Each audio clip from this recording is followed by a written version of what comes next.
This is Anna talking to you about budgets again. I received a really good question about variable expenses and what do you do when you don't know what they are.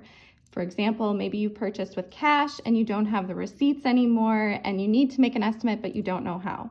So a quick review, variable expenses are expenses that are going to change every month or at every purchase. For example, when you buy groceries, maybe you fluctuate between 80 to 100 every time you stop, or 100 and 200 every time you stop, 200 and 300 depending how many people you're shopping for or what you need to buy. Same for stopping for gasoline. For your car, gas prices continuously change, and so maybe one time you fill up it's $55 and another time you fill up it's closer to 62. I don't know, it depends on your car. Same with your electric bill and any self-care.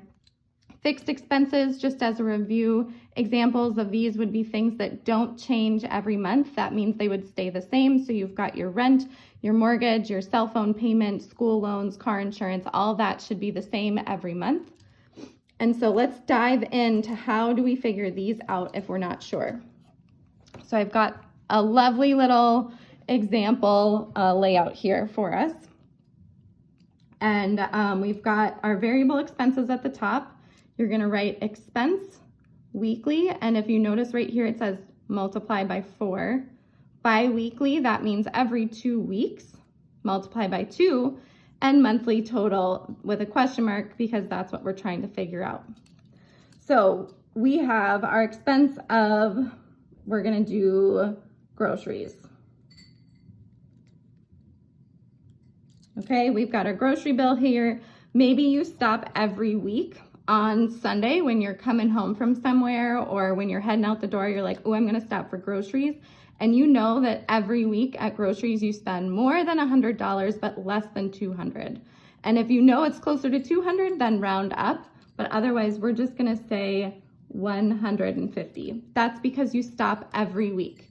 And we're gonna multiply by 4. The reason we multiply by 4, and I'm reviewing this because some people just may not know, and that's okay. So in a month, there's usually 4 weeks, okay, typically. Now, sometimes there might be like an extra Monday or something like that. But in general, a month has 4 weeks.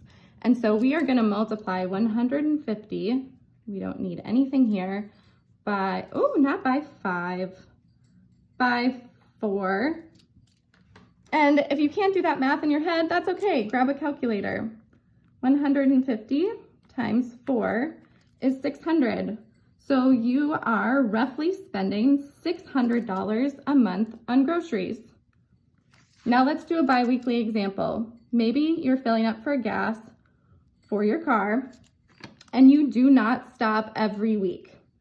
So in this instant, maybe you only stop on Wednesdays because Wednesdays is when you're leaving the house and you're like, hey, I need to stop for gas, and you've got an awesome car with good gas mileage, or you don't work very far from where you don't travel much. I don't know. So anyways, so maybe you fill up, and that one's pretty consistently at 55 every 2 weeks. So again, you're gonna multiply by 2 because you only stop 2 weeks.